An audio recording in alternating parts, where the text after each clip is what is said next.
Hello students, हम class 12th का second lesson start करने जा रहे हैं आज, sexual reproduction in flowering plants. इस पूरे लेसन के अंदर हमें कुछ 5 या 6 टॉपिक्स मेनली पढ़ने हैं। The first is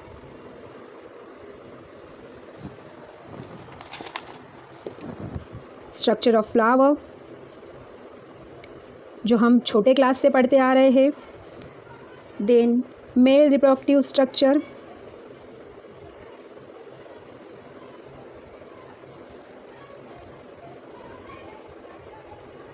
and formation of male gamete.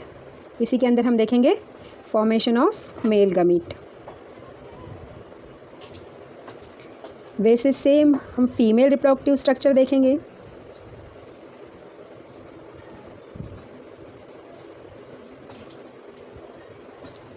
And formation of female gamete. Last lesson में हमने गमीटोजेनेसिस एक प्रोसेस देखी थी। उसी गमीटोजेनेसिस प्रोसेस के अंदर हमें ये 2 चीज़ें देखनी है। देन दोनों का जब फॉर्मेशन हो जाएगा, जब गमीट का फॉर्मेशन हो जाएगा, तो ऑब्वियसली आपका गमीट का ट्रांसफ़र होता है और मेल गमीट आपका फीमेल गमीट के पास जाता है फॉर द फर्दर डेवलपमेंट। सो हमें यहाँ पे गमीट ट्रांसफ़र देखना है। गमीट ट्रांसफ़र, अगर हम फ्लावर्स की बात करेंगे तो गमीट ट्रांसफ़र की जो प्रोसेस होती है उसको कहा जाता है pollination. And so many pollinating agents are help in this process. That's why we see the pollination types and agent. Now the next part is fertilization. After gamete transfer, the copulation takes place and the fertilization process takes place. And the final is seed formation and fruit formation. जो reproduction की main process होती है ये आपका seed formation के लिए होती है, क्योंकि सीड जो है, सीड के अंदर दोनों पेरेंट्स के जो क्रोमोसोम नंबर है, क्रोमोसोम कैरेक्टर्स है, वो आपके आ जाते हैं और उससे आपकी न्यू जनरेशन प्रिपेयर्ड होती है। तो सबसे पहले हम इसमें देखेंगे स्ट्रक्चर ऑफ फ्लावर। जो एक जनरल फ्लावर का स्ट्रक्चर है वो हम देखेंगे। तो जब हम फ्लावर्स ड्रॉ करते हैं तो फ्लावर्स के अंदर जो सबसे नीचे वाला पार्ट्स आता है that is the thalamus. Thalamus actually it is called reciprocal receptacles also, because ये क्या करता है, आपके जो अदर वर्ल्स है, फ्लावर्स के जो अदर सिस्टम है या अदर पार्ट्स है, उसको होल्ड करने के लिए जगह प्रोवाइड करता है। तो ये आपका थैलेमस हो गया, ये आपका ग्रीन कलर का होता है। एंड इसी थैलेमस के ऊपर अदर वर्ल्स रहते हैं। तो ये जहाँ से आपका जहाँ से आपका फ्लावर का ओरिजिन स्टार्ट होता है, उस ओरिजिन पार्ट को हम बोलेंगे फ्लोरल एक्सिस। फ्लोरल एक्सिस मतलब जिस स्टेम के ऊपर फ्लावर आने वाला है या फ्लावर डेवलप होता है, that axis, that stem we call the floral axis. Then thalamus के ऊपर कुछ आपके वॉल्स आ जाते हैं। तो firstly the green colours whorls are developed and in green colours के वॉल्स को हम कहते हैं सेपल। जो ग्रीन कलर का वॉल्स रहता है हम उसको कहते हैं sepal. Actually flower is nothing but the modified leaf का ही पार्ट है जो मॉडिफाइड होके आपका फ्लावर बना है ना। तो इसको अगर हम सिंगल कैलिक्स की बात करेंगे, सिंगल पार्ट की बात करेंगे, तो हम उसको सेपल कहते हैं। और यहाँ पे नंबर बनाए हमने, बहुत सारे बनाए, 3 4 बनाए, 5 बनाए। अगर हम इनकी बात करेंगे तो कंबाइनली अगर हम इनकी बात करेंगे, ग्रुप ऑफ द सेपल्स की बात करेंगे, तो हम उसको कहते हैं calyx. Group of the sepals को हम कहते हैं कैलिक्स। देन कैलिक्स के बाद आपके कुछ कलरफुल पेटल्स यहाँ पर डेवलप होते हैं। मैं जस्ट 2 ही पेटल्स बना रही हूँ, जिसकी वजह से हमें बाकी के अरेंजमेंट दिखाई देंगे। तो इन कलरफुल स्ट्रक्चर को हम बोलते हैं पेटल। अगर सिंगल की बात करेंगे तो पेटल, और अगर ग्रुप ऑफ द पेटल्स की बात करेंगे तो उसको हम बोलेंगे करोला, है ना। ये इसके सिंगल के नाम और हमें ग्रुप के नाम भी याद रखने हैं। तो ग्रीन कलर के सेपल हो गए, कलरफुल आपके पेटल हो गए।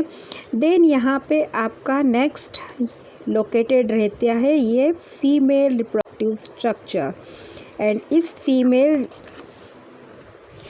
फीमेल रिप्रोडक्टिव स्ट्रक्चर को हम बोलते हैं कार्पेल, इसे हम बोलते हैं कार्पल। और इसी को अगर हम group of the carpel present है, अगर सिंगल प्रेजेंट है तो ठीक है हम उसको कार्पल बोलेंगे, but number of the carpel present in the plant that we call present in the flower, so हम उसको बोलेंगे गाइनोशियम, वैसे ही अगर यहाँ पे कुछ आपके मेल रिप्रोडक्टिव स्ट्रक्चर डेवलप हो जाते हैं,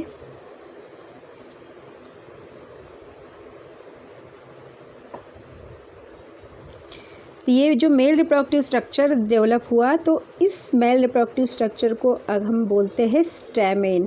अगर सिंगल प्रेजेंट होंगे तो हम स्टैमेन कहेंगे। अगेन अगर ये ग्रुप में प्रेजेंट है तो हम इसी को एंड्रोशियम कहते हैं। तो हमें इनके जो ग्रुप के नाम हैं, इनके जो सिंगल नाम हैं, ये भी याद रखने हैं। तो this is the structure of flower. Then इसका जो नेक्स्ट स्लाइड है या नेक्स्ट वीडियो है, हम उसमें development of male gamete, development of female gamete, इनका डिटेल स्ट्रक्चर, उनका एक्चुअल इंटरनल स्ट्रक्चर क्या होता है, ये सब चीज़ें देखेंगे। अब यहाँ पे क्या होता है कि एक कंडीशन ये है कि ये जो फ्लावर मैंने बनाया है इसमें दोनों जो ये है आपके गमीट्स है वो दोनों गमीट्स प्रेजेंट है। तो जिस फ्लावर्स में अगर दोनों गमीट प्रेजेंट है तो उस फ्लावर्स को हम बोलते हैं बायसेक्सुअल फ्लावर। अगर उसमें दोनों गमीट प्रेजेंट है तो bisexual flower means in bisexual flower both sex organ are present. Bisexual flower की अगर हम बात करेंगे तो both sex organ means gynoecium as well as androecium present. But इस बायसेक्सुअल फ्लावर्स को और एक अनादर टर्म कहा जाता है, एक अनादर टर्म हम यूज़ करते हैं, that is monoecious. Monoecious means एक ही फ्लावर्स के अंदर दोनों सेक्स ऑर्गन साथ में लोकेटेड है, एक साथ लोकेटेड है, इसलिए हम उसको मोनोशियस टर्म बोलते हैं। और अगर हम बात करेंगे कि किसी फ्लावर में सिर्फ मेल रिप्रोडक्टिव सिस्टम प्रेजेंट या मेल रिप्रोडक्टिव स्ट्रक्चर प्रेजेंट है तो उस फ्लावर को हम बोलेंगे स्टैमिनेट फ्लावर या मेल फ्लावर भी बोलेंगे हम उसको। और अगर किसी फ्लावर में सिर्फ फीमेल रिप्रोडक्टिव पार्ट प्रेजेंट है, सिर्फ गाइनोशियम प्रेजेंट है, तो उसको हम बोलेंगे पिस्टलेट फ्लावर। उसको हम बोलेंगे पिस्टलेट फ्लावर और फीमेल फ्लावर। और सेपरेटली अगर इस स्ट्रक्चर को हम देखेंगे तो इस स्ट्रक्चर को हम बोलेंगे यूनिसेक्सुअल फ्लावर। Unisexual flower. और यूनिसेक्सुअल फ्लावर को और एक टर्म यूटिलाइज की जाती है, जैसे यहाँ पे मैंने मोनोशियस टर्म यूज़ की है, वैसे यूनिसेक्सुअल फ्लावर को कहा जाता है डायोशियस। डायोशियस मीन्स टू अलग अलग पार्ट्स में, टू अलग अलग फ्लावर्स में आपके सेक्स ऑर्गन्स रिप्रेजेंट है या सेक्स ऑर्गन लोकेटेड है। That is the all about the structure of flowers. In next video, we see the male reproductive structure and formation of male gamete.